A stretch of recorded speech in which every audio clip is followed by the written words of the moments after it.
పల్నాడు జిల్లా కోటప్పకొండ వేద పాఠశాలలో విద్యార్థులకు సంఘటన ఆలస్యంగా వెలుగు చూస్తుంది. గత సోమవారం మధ్యాహ్న భోజనం చేసిన కొద్దిసేపటికి అనారోగ్యానికి గురయ్యారంతా.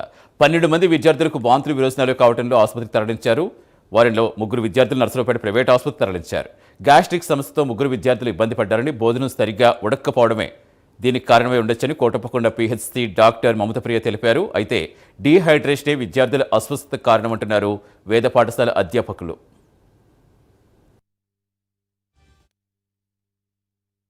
మనకి వేరే పాఠశాల నుంచి ఫుడ్ పాయిజన్ అని ఇట్లా స్ప్రెడ్ అవుతుంది న్యూస్. మేము పక్కనే కదా విజిట్ వెళ్ళొచ్చాము.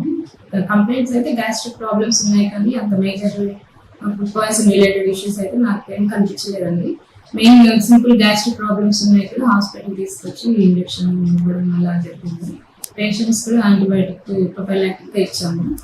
స్టేబుల్ అయితే ఉన్నారు అందరూ. ఇప్పుడు ఇవాళ మార్నింగ్ కూడా విజిట్ వెళ్ళి చూసి వచ్చాము, స్టేబుల్ ఉన్నారు. అది ఫుడ్ పాయిజన్ అని అయితే మేము కన్ఫర్మ్ చేయలేదు. అది మైల్డ్ కంప్లైంట్స్ కాబట్టి స్టేబుల్ ఉన్నారు. అది మళ్ళీ మెడికల్ క్యాంప్స్ కూడా పెట్టుకున్నాము. నిన్న రాత్రి నేను నైట్ డ్యూటీ చేశాను.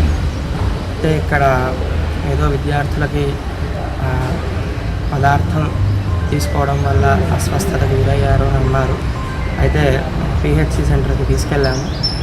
వాస్తవంగా ఇక్కడ ఏంటంటే కాలం మారింది కాబట్టి కాస్త బాడీలో డీహైడ్రేషన్ వల్ల ఇబ్బంది జరిగింది అని అన్నారు.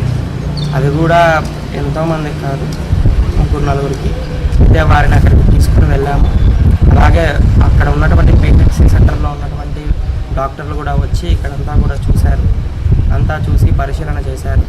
అంటే విద్యార్థులకు ఎక్కువగా మజ్జిగన్నం తినిపించమన్నారు. అట్లాగే కొబ్బరి బోండం నీళ్ళు, ఓఆర్ఎస్ వాటరు, ఆ ఓఆర్ఎస్ వాటరు ఆ పౌడర్ కూడా ఇచ్చారండి. ఆ ప్రకారం నిన్న రాత్రి కూడా ఓఆర్ఎస్ వాటర్ తాగిచ్చాము.